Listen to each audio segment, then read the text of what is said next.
In this video, I want to go over how I make over $5,000 a month just leveraging other people's property in the Airbnb space, but not just limited to the Airbnb space, and this is where a lot of people go wrong. The concept in itself is not a difficult idea, but what people fail to realize is that you can't operate like everyone else and then expect different results when the majority of people are actually failing. In this industry, a lot of people don't understand that it's not about the location only, it's about the experience that you can provide. You're focused on the Airbnb space. You're not just trying to be convenient, you're trying to stand out. And you don't stand out having a mansion or having, a beautiful home that you're paying $7,000 a month for. You stand out by providing the best A to Z experience. This is something I'm going to break down to you guys step by step. So stick around to the end and you'll get every single tip that I give to my clients and my students that have utilized these few things to make millions of dollars in the space. So for those that are new in this space, I want to break down what arbitrage is and how you can leverage this system and exactly how it works. Simply put, you rent the property, let's say for $2,000 a month, and you re-rent it out for $100 a day, and let's say it's rented out every single day of the month. You'd make $3,000, which is $1,000 more than what you pay in rent. So that $1,000 difference is actually going to be $1,000 profit that you now keep, and that's what we consider positive cash flow, right? That's what we consider our profit. Obviously, you have to take into account expenses, overhead, electricity, Wi-Fi, things like that. But even with all of that factored in, still be able to make a profit. In any business, it's not about just having one unit. It's about having multiple units, multiple stores. It's all about volume. So in this business, it's no different. And what a lot of people fail to realize is that it's very difficult for you to scale at a consistent, steady rate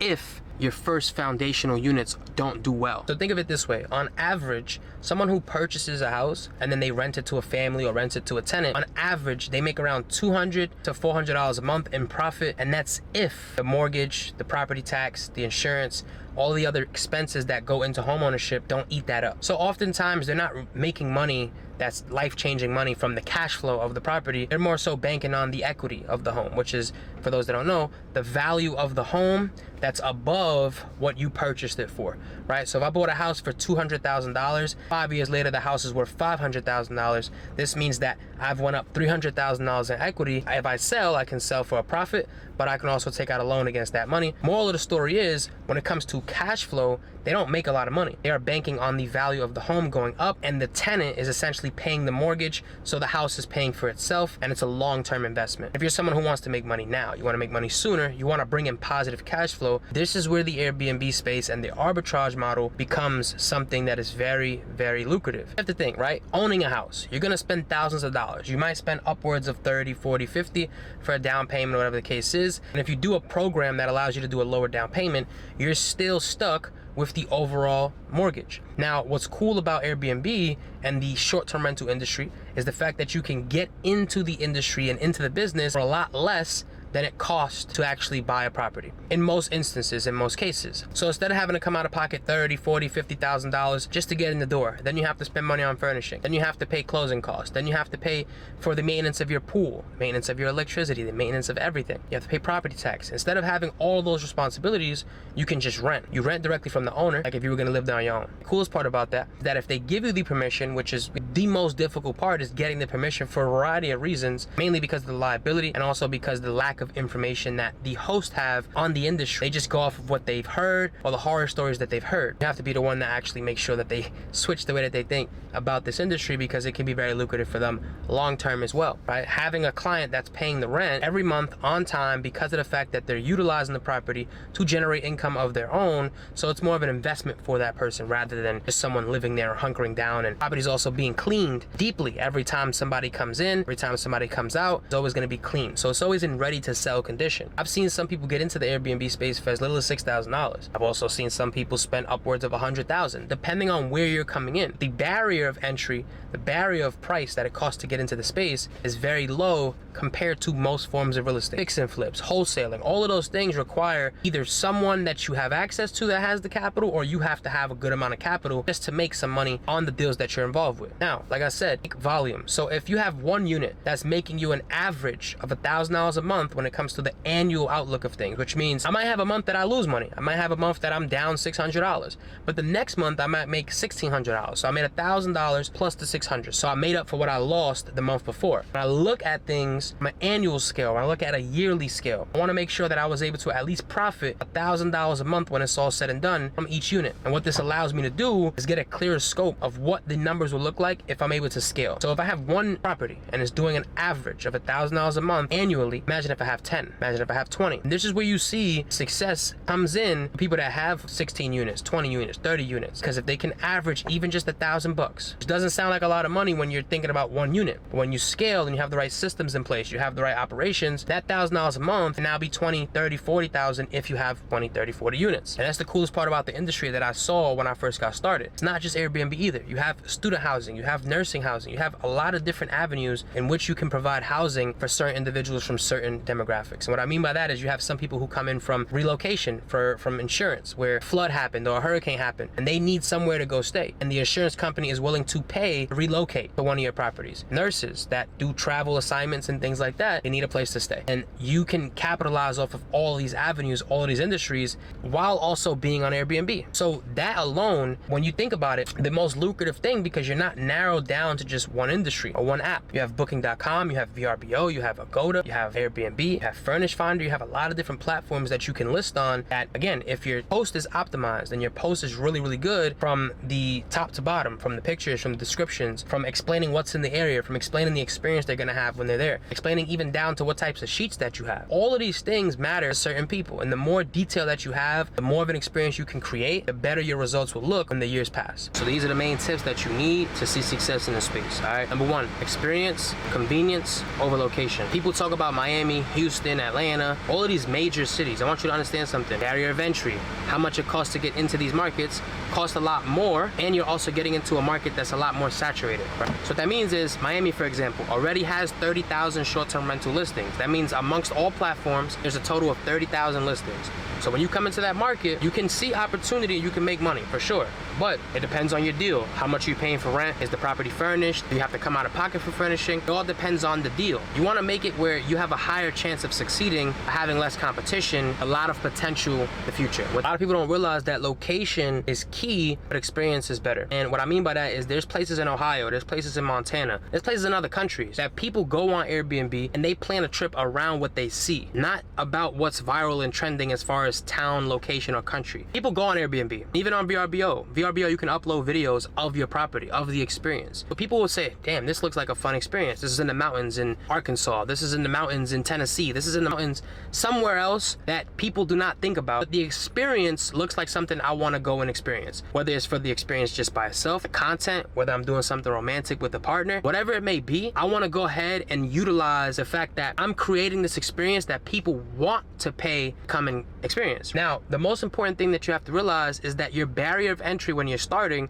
is going to help you create a foundation moving forward. So you can go and create these experiences in these places with a lot less money and a lot less competition in the area. And the coolest part about that is that you don't have to stress out about going into a hole $20,000, $30,000 in a market that has 100,000 other listings that you're competing with. Right? You want to be the first in a new area, one of the first. When I say one of the first, that means if there's 20,000 listings, you want to be within the first 5,000 before it gets to 20,000. If it gets to that point, by then you should already have 10 to 15 units in that area. Think about it, 5,000 units or less. After 5,000, this is when it starts to become a lot more competitive, right? Depending on the size of the city and the market. There's some places that have only 200, 300 listings, but people don't look at those places because they don't think that people travel there. They don't think, I wouldn't go there, so I don't think people go there. And that's a very bad way to look at this industry. In this space, here's tip number 2. Do not look at the experiences and the locations based off of your personal scope. I wouldn't go to certain places. I wouldn't go to certain countries, but there are people who do and there are people who will. And you're now on the business side of it, not the leisure side of it. So you have to focus on the fact that you're gonna generate income. Don't worry about what you personally like and what you personally wouldn't and would do, because that's not what matters. That's not what makes you money. You have to think about the fact that the numbers show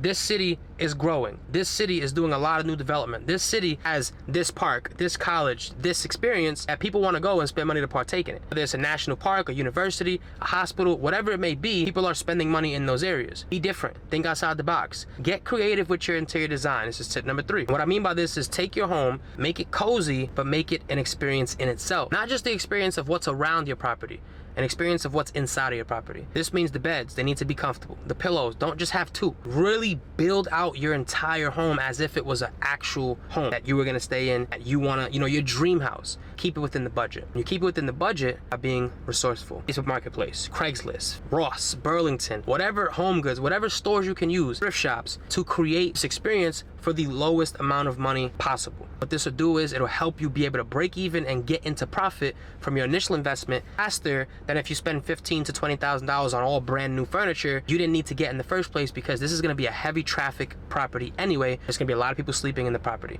a lot of people sitting on the couch. These things are probably going to break or get messed up at some point, so don't go crazy spending thousands of dollars on brand new stuff for your first units. When you start to scale and you're gonna get a few properties at a time, you can buy everything brand new, leveraging your credit, leveraging business funding and things like that. But when you're starting, be resourceful, get creative. And again, if you need help with design and things like that, there are tons of AI tools that you can use. There are tons of different softwares that you can literally take a picture of the crib, take a picture of the room, and insert different types of furniture in there to see how it's gonna look. So again, be resourceful. With AI and everything that you have access to right now in this day and age, there's no excuse as to why you can't keep your expenses down, but be more productive. And lastly, systems are super important. I want you to think about this. You go to an Airbnb, you already feel naturally like you're staying in someone's home or that you're not staying with a company. And this leaves a big gray area where a lot of the people that you're dealing with, they feel more entitled to your responses. They feel more entitled to, you have to fix this, you have to do this, you have to do this for us. At the end of the day, operate like a company, because you are. So experience should be that of a 5-star hotel. Customer support should be that of a 5-star hotel. When you call Marriott, when you call, the Hilton, when you call these companies, the owner's not picking up like, hey, what's going on? Hey, what's up, bro? Whoever is in charge of answering the phone, how you doing? Welcome to Lux 5 Stays. This is Christopher. How may I help you? Something of that nature. You want to provide a 5-star experience where they don't feel like they're talking directly to the person who has all the power. The reason why, this is going to save you a lot of headaches with a lot of different things. You always want to make it seem like to the customer that you're not in control of the decision making. The reason why, because you always want to say, hey, reach out to support, reach out, I'll submit a support ticket for you and I'll let you know what we can do for you. You avoid a lot of issues by appearing powerless to the guest. They feel like they're talking to the owner. They feel like they have access to the decision maker. So take away that access and make it where it seems like a bigger company than it actually is. Even if you just have 1 unit, operate like you have 100. And that right there alone will change the entire experience for the guest. This is why your interior design, your experience, what you have access to in the property, all of those things need to align with that of a 5-star hotel. I promise you, if you start operating like that with this business, doesn't matter what kind of property you have. It could be the cheapest property possible or a mansion. If you're missing that step, it will fail. And lastly, a bonus for y'all, negotiate with the owners. Negotiate with the person that you're going to be renting from. What I mean by that, if they're asking for 3 months, negotiate 2. Make the terms make sense for the owner, of course, but make it make sense for you. Hey, can you give me a grace period just to get the house furnished,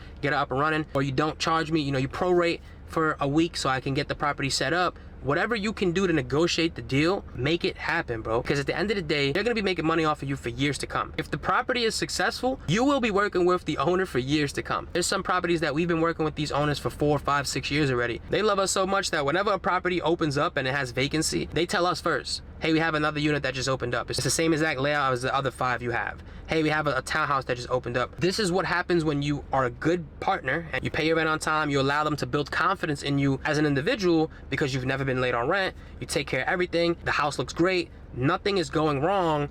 And this is where a lot of owners build relationships with people like yourself that are getting into the space by doing good with the first one.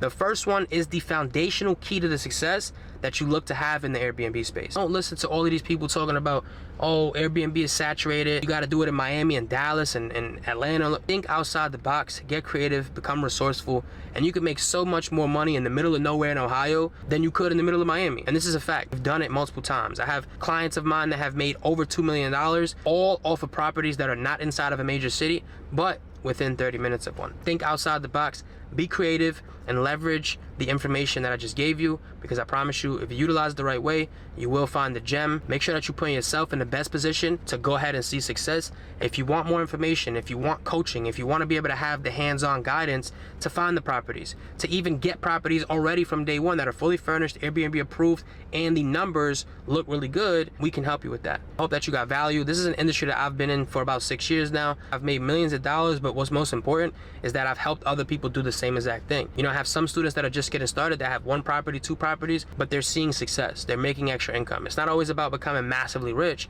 Sometimes it's just about making a few extra dollars that can really help you change where you're currently at and get closer to where you're trying to go. So again, if you need help, if you need guidance, feel free to reach out. Most importantly, I always tell people that coaching and mentorship are the most important pieces of success, because you get the information from day one and you avoid a lot of the mistakes that a lot of people make in these industries. These are billion-dollar industries. It's not easy, like a lot of these people say. It's not just a walk in the park to get started and get a property.